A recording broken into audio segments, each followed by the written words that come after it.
Одна из самых необычных птиц в мире, облик которой наравне с крокодилами не менялся миллионы лет.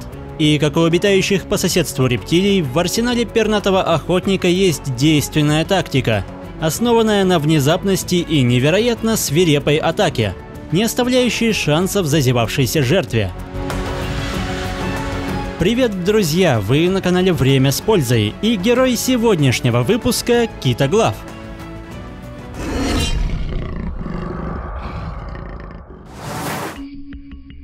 В прошлом китоглав относился к семейству аистов, но из-за генетических особенностей сегодня он является единственным представителем семейства китоглавые. И это неудивительно, учитывая его уникальную внешность, а особенно невероятно массивный клюв. Размеры птицы не могут не впечатлять. Отдельные особи в высоту достигают 1,5 метра и могут весить до 7 килограмм. Однако увидеть такого гиганта непросто, ведь его излюбленные места обитания – непроходимое болото бассейна африканской реки Нил. Такая местность не лучший выбор для жизни, но невероятно длинные ноги позволяют не замочить огромные перья, а ступня с широко расставленными пальцами помогает не увязнуть в топкой почве. Все свободное время китоглав неспешно перемещается по водоему, всматриваясь в водную гладь в поисках потенциальной добычи.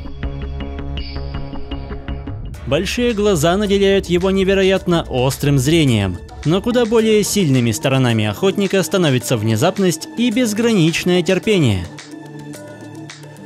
Обнаружив подходящую мишень, птица замирает, сохраняя полную неподвижность, чтобы не спугнуть свой будущий обед.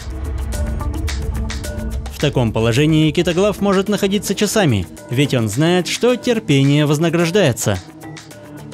Наконец, когда добыча оказывается на расстоянии выпада, китоглав с невероятным проворством бросается в атаку, и его клюв, словно тяжелый гарпун, впивается в застигнутую врасплох жертву. Конечно, даже такой искусный и бдительный охотник не всегда попадает в цель. Мастерство рыбалки не приходит сразу. К тому же подвижная рыба не стоит на месте, и порой самая быстрая атака оканчивается неудачей. Однако это ничуть не смущает китоглава, который снова и снова обрушивает всю свою мощь в подводную стихию, пока, наконец, массивный клюв не достигнет цели. К сожалению, не в этот раз. Огромный клюв длиной более 20 сантиметров невероятно тяжелый и прочный, что делает его очень эффективным оружием.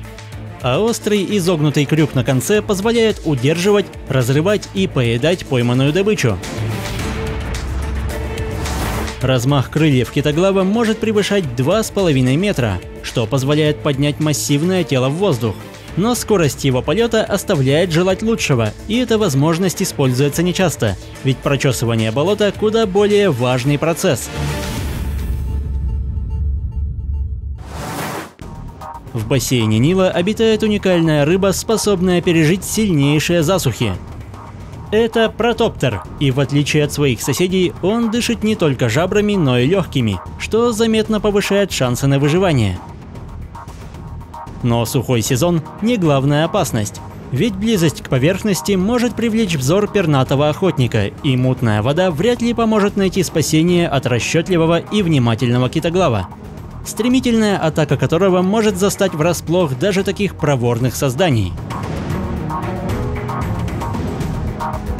Одним касанием мощный клюв сминает череп рыбы, и обездвиженная жертва без лишних стараний заглатывается целиком.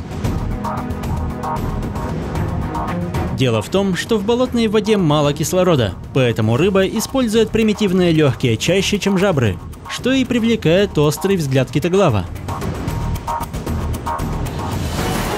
Более везучие протоптеры пережидают засуху в спячке, зарываясь на дне пересохшего водоема, а с приходом дождей они покидают свое убежище. Но здесь их уже поджидает вечно голодный охотник, который не упустит своего шанса. Именно двояко дышащие рыбы составляют основу рациона умелого рыболова. Однако добычей гигантской птицы становятся не только подводные обитатели. Местные ткачи приспособились строить гнезда прямо над водой, что защищает их от многих наземных хищников. Однако одно неверное движение, и неопытный птенец может попасть в ловушку. Конечно, выбраться из воды – вопрос времени, но его может не хватить, когда поблизости промышляет зоркий охотник, который в считанные секунды оказывается рядом и без сомнений проглатывает легкую добычу. В целом, китоглав не слишком разборчив в еде, и в его мощный клюв попадают лягушки, змеи и даже крокодилы, но, разумеется, только детеныши.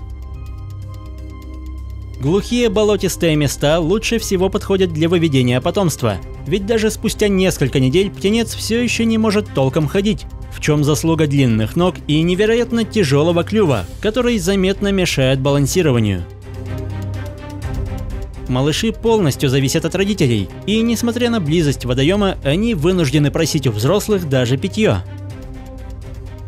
На свет появляется от 1 до 3 птенцов, но когда их несколько, о мирном соседстве можно забыть, и зачастую соперничество может иметь печальные последствия. Всего пара дней разницы в возрасте делают перевес сил слишком серьезным. Мать могла бы заступиться за пострадавшего, но она понимает, что у сильного больше шансов дожить до зрелости. Поэтому, как бы это ни выглядело жестоко, в первую очередь она будет заботиться об обидчике.